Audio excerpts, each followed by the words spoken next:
하나님의 말씀은 시편 2편 1절에서 3절 말씀과 에베소서 2장 13절에서 18절까지 말씀입니다. 시편 말씀은 제가 받들어 읽고 에베소서 말씀은 한 절씩 교독하시겠습니다. 어찌하여 이방 나라들이 분노하며 민족들이 헛된 일을 꾸미는가? 세상의 군왕들이 나서며 관원들이 서로 꾀하여 여호와와 그의 기름 부음 받은 자를 대적하며 우리가 그들의 맨 것을 끊고 그의 결박을 벗어버리자 하는도다. 이제는 전에 멀리 있던 너희가 그리스도 예수 안에서 그리스도의 피로 가까워졌느니라.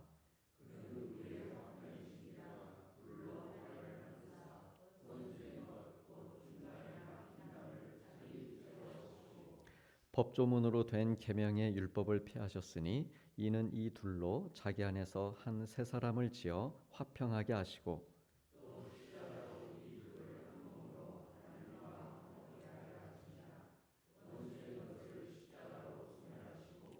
또 오셔서 먼 데 있는 너희에게 평안을 전하시고 가까운 데 있는 자들에게 평안을 전하셨으니 이는 그로 말미암아 우리 둘이 한 성령 안에서 하나님께 나아감을 얻게 하려 하심이라.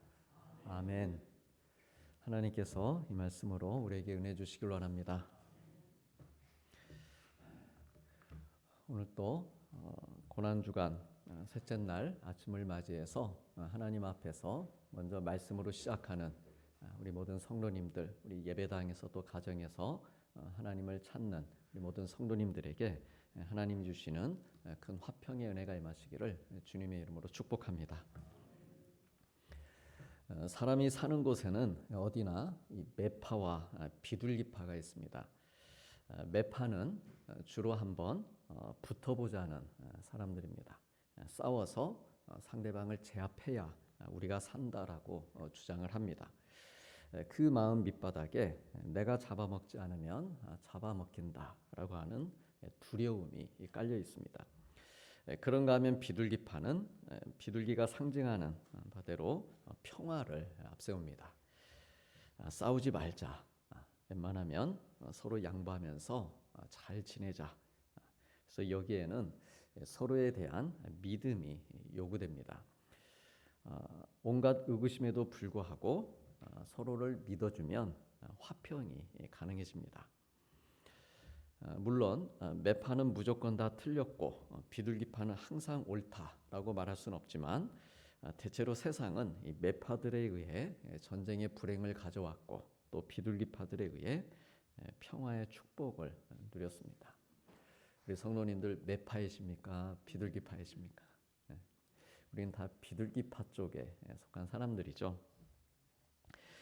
주님께서는 이 산상수훈의 팔복에서 화평하게 하는 자는 복이 있다 그러셨습니다.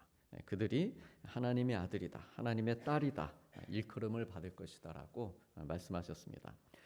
이 말씀처럼 다툼이 있는 곳에 평화를 만드는 자, 피스메이커는 복이 있습니다. 그들이 바로 하나님의 아들이고 하나님의 딸입니다. 이 말을 거꾸로 하면은 하나님의 자녀들은 평화를 만드는 자들이다. 이 땅을 화평케 하는 자들이다라고 하는 것이죠. 이 사랑하는 성도님들, 우리가 다 하나님의 아들이고 하나님의 딸들인데 하나님의 자녀들인데 삶의 평화가 있으십니까? 오늘 또 하루를 시작하게 되는데 오늘 또 화평케 하는 일들을 위해 살 준비가 되셨습니까? 근데 우리는 화평케 하기보다는 이 세상이 전쟁터니까 오늘 또 내가 어떻게 싸워야 되지? 주로 이 싸우는 쪽에 생각을 우리가 하고 하면서 하루를 시작하게 되는데 그럼에도 불구하고 화평케 하는 일을 위해 잘 준비가 되어서 나아가는 복된 성도님들 되시기를 축복합니다. 어떻게 화평이 가능할까라고 하는 것이죠. 화평은 자기 자리를 잘 지켜줄 때 가능합니다. 그래서 오늘 메시지의 핵심은 자기 자리를 잘 지키는 것입니다. 하나님은 창조주의 자리에, 인간은 피조물의 자리에 있을 때 하나님과 인간이 화평할 수 있습니다. 부모는 부모의 자리를, 또 자녀는 자녀의 자리를 잘 지켜줄 때 그 가정에 화목이 있고 또한 화평이 있습니다. 직장이나 사회에서도 마찬가지입니다. 구성원들이 자기에게 주어진 직무가 있을 텐데 그 위치를 잘 지켜줄 때 같이 사는 것이죠. 같이 번영하면서 밝은 미래를 만들어갈 수 있습니다. 오늘 시편 말씀에 보면은 나라와 민족과 관원들, 군왕들이 화평하지 못하는 모습을 그리고 있습니다. 서로 경쟁하고 대적하고 힘겹게 살아가고 있는 모습. 이것이 하나님을 찬송하는 시편의 내용 가운데 기록이 되어 있다라고 하는 것이죠. 즉 자기들에게 주어진 자리가 있었는데 나라든 민족들이든 군왕들이든 자기에게 주어진 그만큼의 할당된 그 자리가 있습니다. 그런데 그 본래의 자리를 벗어나는 것이죠. 탐욕이 생기는 것입니다. 그러면서 칼과 창을 들고 경계를 침범했다라고 하는 것입니다. 경계를 침범하면서 화평이 깨지게 됩니다. 마치 서로 약속이라도 한 것처럼 분노하고 헛된 일들을 꾸미고 있습니다. 이들은 무엇보다 하나님과 그리고 하나님의 기름 부음 받은 자 곧 이스라엘의 왕을 대적하고 있었습니다. 하나님을 대적한다, 이스라엘의 왕을 대적한다. 이 말은 그 다스림 아래 속한 하나님의 백성들을 위협했다라고 하는 것이죠. 그래서 다윗이 하나님의 자녀들에게 화평이 깨져가고 있는 이런 안타까운 상황들을 바라보면서 하나님께 화평을 위한 기도를 드린 것입니다. 사실 다윗은 그가 인생을 살아오면서 화평이라고 하는 말을 들어본 적이 거의 없습니다. 사실 그는 싸움꾼이었습니다. 아버지의 양을 지킬 때에는 들짐승들과 싸워야 됐고 또 10대 그 어린 나이에 이미 목숨을 걸고 골리앗과 싸웠습니다. 또 10년이 넘는 세월을 사울 왕에게 쫓겨다니기도 했습니다.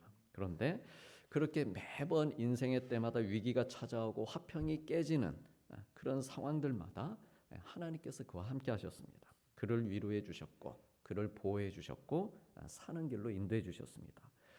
어려움이 생길 것 같으면 피할 길을 열어주시고 대적자들을 멀리 물러가게 해주셨습니다. 다윗이 이렇듯 놀라운 하나님의 은혜를 받을 수 있는 이유가 무엇이었을까? 하나님이 어떻게 그를 그렇게 사랑하시고 그 화평하지 못하는 그 어려운 삶의 환경 가운데서도 그의 발걸음을 지켜주셨을까라고 하는 것이죠. 그것은 하나님 앞에서 자기가 지켜야 될 자리가 있는데 그 자리를 벗어나지 않았기 때문입니다. 사울을 죽일 수 있는 좋은 기회들이 있었습니다. 근데 그럼에도 불구하고 손을 대지 않았죠. 왜 그랬습니까?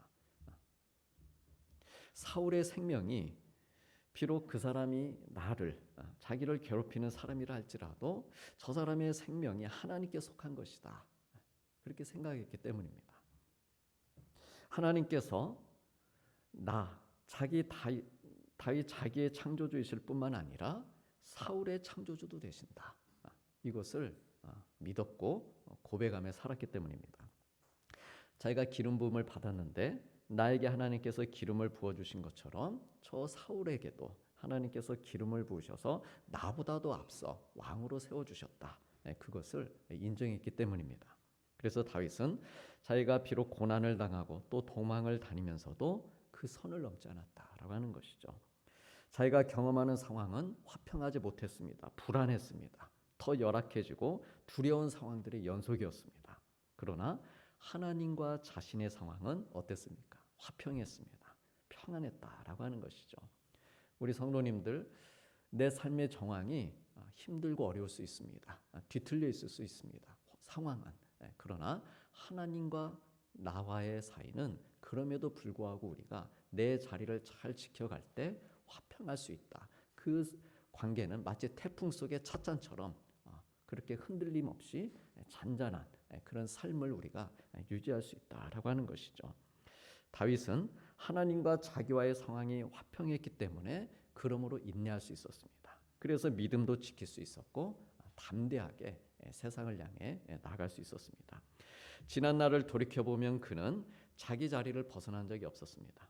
아버지의 양을 칠 때에도 골리앗과 맞붙어 싸울 때에도 자기가 있어야 될 자리를 지켰습니다. 어떻게 그 자리를 지킬 수 있었을까? 화평했기 때문에 그 마음 가운데 하나님이 주시는 평화가 있었기 때문입니다. 그리고 그렇게 자기 자리를 지키는 자리들마다 다 보면 생명을 내놓는 자리였습니다. 생명을 걸어야 하는 자리를 벗어나지 않았다라고 하는 것이죠. 그래서 자기 자리를 잘 지킴으로 아버지 이새의 자리도 지켜드리고 또 왕 사울의 자리도 지켜줄 수 있었습니다. 다윗은 이처럼 자기의 자리를 지키며 사는 것이 훈련이 되고 또 습관이 되어 있었습니다. 그리고 이러한 습관의 반복이 그의 인생의 존귀한 방향을 만들어간 것입니다. 하나님과 함께 동행하며 사는 방향을 열어간 것이죠. 그곳이 양을 치는 곳이든 전쟁터든 그곳이 광야든 동굴이든 아니면은 왕궁이든 장소가 문제되지 않았습니다. 대상이 문제가 되지 않았습니다. 어떻게 해서 그럴 수 있었을까? 때로 상황과 형편에 따라서 그 자리를 잘 지킬 수도 있고 못 지킬 수도 있는 건데 다윗은 어떻게 장소를 불문하고 곰이든 사자든 골리앗이든 사울왕이든 또한 상대의 영향을 받지 않고 피조물로서의 자기의 자리를 지킬 수 있었을까? 그것은 상황이나 사람들에게 초점을 맞추지 않고 하나님께 초점을 맞추고 살았기 때문입니다. 우리가 주일마다 하나님을 예배하는 것, 그리고 이 아침에 이곳에서부터 시작하는 것은 이것이 다 상황이나 사람들에게 초점을 맞추기 이전에 하나님의 말씀에 살아계신 하나님께 지금 초점을 맞추고 있는 시간이다라고 하는 것이죠. 하나님 앞에서 다윗이 자기가 있어야 할 자리를 잘 지켰습니다. 즉, 이 상황에서 내가 어떻게 반응하고 내가 어떻게 생각하고 어떻게 말하고 행동을 해야 하나님의 영광을 위하고 우리 하나님의 마음을 기쁘시게 해드리고 그래서 내 삶의 주인이신 하나님의 자리를 지켜드리는 것인가, 이것을 다윗은 물으며 살았습니다. 하나님을 경외하고 하나님과 화평하며 좋은 관계를 유지하며 살았습니다. 그래 가히 그는 하나님의 아들이라 일컬어지는 그 삶을 산 것이죠. 물론 그런 그도 자리를 벗어난 적이 있었습니다. 밧세바와 간음하고 그녀의 아내이자 충신인 우리아를 고의로 죽였습니다. 또 노년에는 그의 나라가 이미 충분히 강대함에도 불구하고 인구조사를 했습니다. 그리고 그 결과 그의 가정과 나라에 화평이 깨지는 그런 아픔도 있었습니다. 밧세바와의 사이에서 태어난 아들이 죽기도 했고 아들 압살롬이 반란을 일으키기도 했습니다. 또 나라에 큰 전염병이 돌아서 무려 7만 명 이상의 백성들이 죽임을 당하기도 했습니다. 그렇지만 그럼에도 불구하고 이 다윗이 아브라함과 함께 예수님의 족보 맨 앞에 그 이름을 올릴 수 있었던 것은 평생 그가 하나님과 화평하는 자로 살기를 그렇게 사모하면서 평화의 왕으로 이 땅에 오신 예수님의 길을 예배했기 때문입니다. 그래서 우리 예수님이야말로 주님이 계셔야 될 자리를 잘 지키신 분이시죠. 그래서 온 인류에 화평, 평강, 평화를 가져다 주셨습니다. 우리 주님이 화평을 이루신 맨 처음 자리, 그것은 우리 인간과 똑같이 육신의 몸을 입고 오신 자리입니다. 베들레헴 말구유에 인간의 몸으로 성육신 하신 것입니다. 그리고 그렇게 이 땅에 오셔서 사시는 동안 우리 주님은 단 한 번도 육신의 몸, 그 육신의 자리를 벗어나신 적이 없습니다. 아무리 줄이고 목이 마르시고 고단하셔도 육신의 자리를 지키셨습니다. 사탄이 시험하고 로마 군인들에게 채찍질을 당하실 때에도 인내하심으로 그 고통의 자리들을 지켜내셨습니다. 사탄은 예수님의 마지막 순간까지 그 육신의 자리를 이탈하시도록 유혹했습니다. 네가 만일 하나님의 아들이거든 십자가에서 내려와라 라고 조롱했습니다. 십자가의 자리를 벗어나서 너 스스로를 구원해 보이면 메시아인 것을 인정하겠다라고 했습니다. 그러나 주님께서는 끝내 십자가에서 내려오지 않으셨습니다. 왜냐하면 십자가의 자리는 하나님과 온 인류가 화평할 수 있는 자리였기 때문입니다. 세상의 군왕들과 민족들이 그들의 분노를 풀고 화해하며 화평할 수 있는 자리였기 때문입니다. 부모와 자녀가 이웃과 이웃이 화목하며 화평할 수 있는 자리였기 때문입니다. 무엇보다도 하나님과 우리가 화평할 수 있는 자리였기 때문입니다. 그래서 바울은 오늘 에베소서 2장 13절에서 이제는 전에 멀리 있던 너희가 그리스도 예수 안에서 그리스도의 피로 가까워졌다라고 말씀하고 있습니다. 가까워졌다. 화평한 사이가 됐다라고 하는 것이죠. 전에는 내가 있어야 될 자리를 지키지 않고 피조물의 자리를 지키지 않고 내가 내 인생의 주인 되어 살면서 주님과 멀리 떨어져 있었는데 이제는 십자가의 은혜로 내가 있어야 될 자리를 되찾고 그 자리를 벗어나지 않고 주님과 가까워졌다라고 하는 말씀입니다. 그러므로 그러기에 그분 예수님은 우리의 화평이시다. 그렇게 선언하고 있습니다. 그래서 14절 15절에 보면 죄로 인해 원수된 것 곧 중간에 막힌 담을 자기의 육체로 허무시고 육체로 허무셨다라고 했습니다. 놀랍지 않으십니까?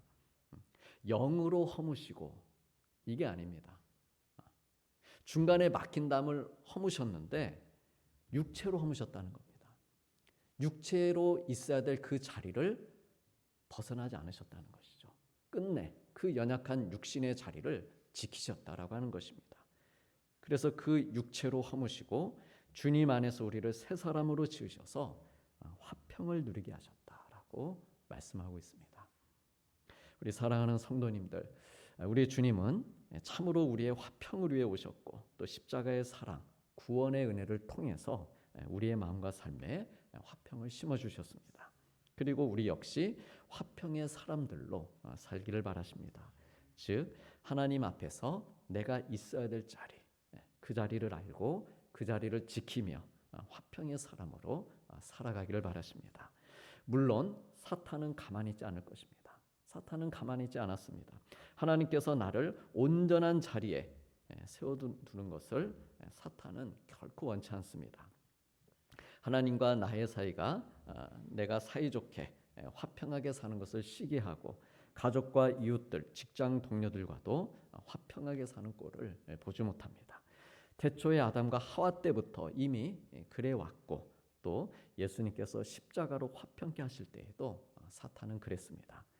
그리고 지금도 세상의 온갖 시험과 유혹들로 우리의 마음을 교묘하게 흔들어서 내가 있어야 될 자리를 벗어나게 만드는 시도들을 하고 있습니다. 가정이나 일터에 어려운 일들, 고난과 시련을 주기도 하고 탐욕과 불안, 염려하는 마음들, 이런 마음들을 집어넣어서 하나님을 바라보지 못하게 합니다. 그리고 십자가로부터 멀리 떨어지게 만듭니다. 그러나 우리 사랑하는 성도님들, 하나님께서는 예수 그리스도의 십자가의 사랑을 통해서 이미 우리를 있어야 될 자리로 되돌려 놓으셨음을 믿으시길 바랍니다. 그러므로 우리가 해야 될 일은 사탄의 먹잇감이 되어서 내 자리를 벗어나는 일이 생기지 않도록 말씀과 기도로 깨어 살고 또 우리 하나님과 교제하며 날마다 하나님 안에 있는 나의 자리, 오늘 또 하나님 안에 있는 나의 자리, 이 자리를 확인하며 우리가 사는 것입니다. 그래서 십자가에 담아주신 화평, 이 화평을 누리면서 또한 나아가 이 화평을 전하며 사는 우리 귀한 하나님의 아들, 하나님의 딸들이 되시기를 주님의 이름으로 축복합니다.